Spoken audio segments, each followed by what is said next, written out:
Welcome to Crossroad Connection, speaking out for those left unheard. My name is David Churinga. I'm the president of Crossroad Bible Institute and the host of this program. Today I have in the studio with me today Nicolette Chambery. Nicolette is the advocacy coordinator for Crossroad Bible Institute, works in the Center for Advanced Studies at CBI. Welcome. Yeah, thank you. I'm so happy to have you here. Nicolette, you are involved in a number of advocacy issues for people in prison, and also we have a concern for ex-offenders, those who are formerly incarcerated. Right, yeah. And so there's a lot of things we can talk about, but what I wanted to talk about with you today, because I think maybe our audience is not aware of this, and that is prison access issues here in the United States. Yeah. You know exactly what I'm talking about. Yeah. So we function through distance education, through the mail. And so to have access to our students, we need to have a good free-flowing mail system, right? Yeah, right. I don't know, just recently they reduced the mail now to 5 days a week rather than 6. So I don't know what kind of effect. What we're going to do. I don't know what that's going to do. But anyway, there's various levels of access issues. And the first one is, in fact, is that we probably get hundreds of lessons returned in the mail. Right, yeah, we do. And so what's that all about? What do we have to do about that? Sure, yeah. A lot of our students are transferred or released, and so we have to try and track them down. And there's various websites that we can use that help with that, but it's just a matter of finding that new address or that new location and then resending the materials. And the fact is that people think, well, why can't the student keep us informed? And we do ask them, we give them a change of address form. But the fact is that they can be transferred without warning, right, frequently on the same day, yes, and they lose access to all their property. Right. They're just up and gone, and so they can lose contact with us. And so we have to continue to access them, and them to access us. We have to find creative ways to keep in touch with them, and so that's a big job. Someone has to go through all that return mail, right? But it's something that we do because we want to keep in touch with them. Yeah, it's very And then helpful. once in a while, we can have issues in mail rooms where things are getting confused. We have to call there and kind of straighten them out. But Right. by and large, this level eventually works its way out, right? Right, yeah. Now, there's another issue that has become an issue about prison access in the United States, and that is actually jail access. Correct. A couple of years ago, I remember we received word from a jail, I think one in Michigan, I think another one in Florida, that indicated, the students told us, that they were going to only allow correspondence in and out of the prison on postcards. Right, and doesn't that make it so much more difficult for us in that How regard? could we conduct our program through postcards? Yeah, how could anyone? I mean, really. How can you have a relationship with this postcard? So what's going on here? Why are these sheriffs doing this in their jails? Yeah, I think it makes their job quite a bit easier, and there's various ways that people can and have gotten contraband through the mail system. Okay, so it's a security issue for them. Yeah, it's a great security, and not just for the officers themselves, but also for other inmates who are in that same facility. So they devised this policy of postcards only, which our lessons come in booklets. And and letters.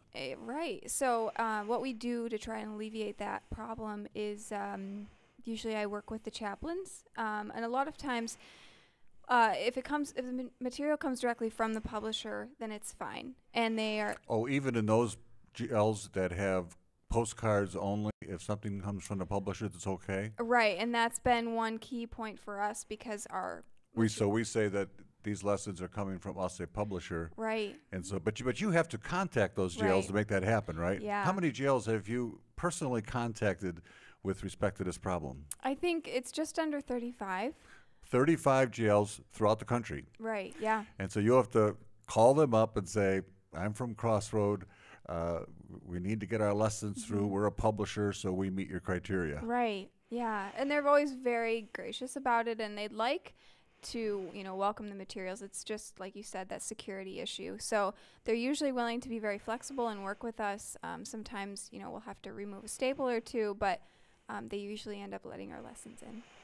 Well, that's a relief that they do recognize the value of our lessons and so forth. Absolutely, yeah. But just before we go on to the most difficult prison access issue, I'm just reflecting a bit on this postcard thing. I'm delighted that our Bible study lessons can get through and our discipleship letters from our instructors. But what about other things? What about, let's say, they're going to be communicating with their lawyers about their sentence or about a future hearing or so forth. Yeah.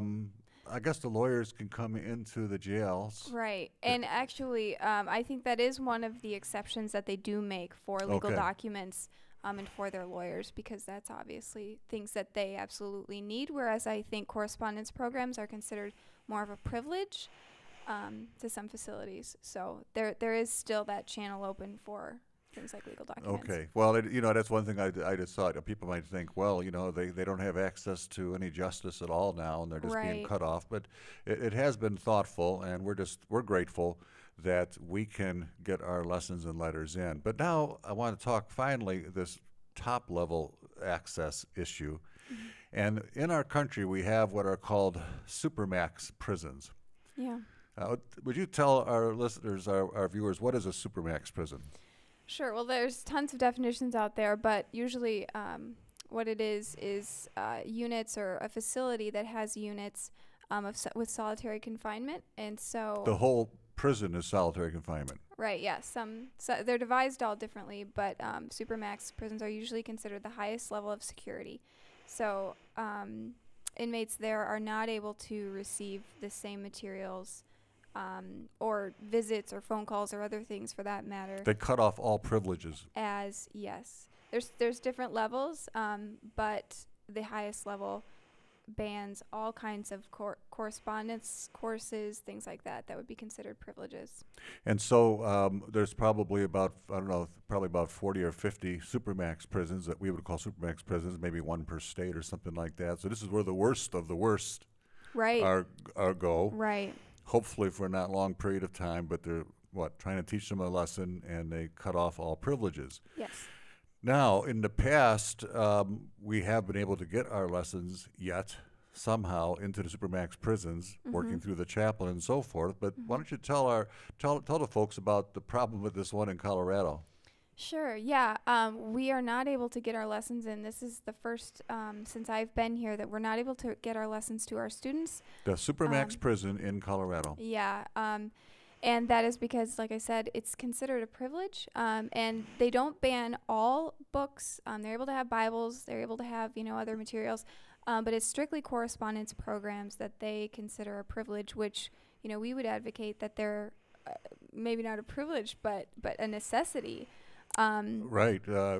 Just giving him a Bible, we think about the Ethiopian eunuch. He had a Bible in his hand, open, and then when he came into contact with Philip says, "Do you understand what you read?" And he goes, "Well, how can I understand it unless somebody explains it to me?" Right. So a Bible is not enough. They got to be discipled, as Jesus said in Matthew 28. Our program disciples them. So it's important. Right. Vitally important that they have help and guidance, right? Yeah. And so you have made contact with this prison, but so far it's to no avail? Yeah, and it's not, there's no way that we can work with the chaplain or through the chaplain. Because he has rules that are governing him. Exactly, yeah. So it's in their code of conduct that they are not So this is something that, as far as we know, this is the only prison in America that will not allow our lessons in, or anybody's lessons in. Yeah, at this point, we haven't encountered any others. Right. So this is something for our viewers to pray about. Yeah, absolutely. It's interesting now we have CBIs in 20 countries, and some of those countries are in the developing world, 8 or 9 of them. Very difficult circumstances, a lot of injustice, but we haven't anywhere in the world run into this where we can't get a lesson into those prisons. Right, something's backwards there. Here we are in the United States of America, and what we need to pray about as we close this program, we need to be praying for that prison and saying, boy, can you Lord, help them understand that this is not a privilege to study God's. Yes, it's a privilege, but it's even more so a responsibility. Yeah. And also the very thing that they're trying to accomplish with this prisoner, our lessons would help for them to be able to function better in a public setting and other prisons, and eventually upon release. We're on the side of the prison. I can't think of anything that would help more in those regards. Yeah, exactly. Well, thank you very much for being with me today in the program. It's always a delight. Sometime we got to have you back, and we got to talk about this whole issue of solitary confinement. That's a program all in itself. Yeah. And what are the effects of solitary confinement? Should that be used as a sentence? Because that's what the max prisons, what are they called? Supermax? Supermax prisons are all about. It's constant solitary confinement, but all prisons use solitary confinement. Right. And so that'll be an issue for the future. We'll whet the appetite of our viewers. Yeah, sounds good. Thank you very much, Nicolette. Thank you. And thank you for being with us today on Crossroad Connection. My name is David Scheringa, and we look forward to seeing you again right here next week.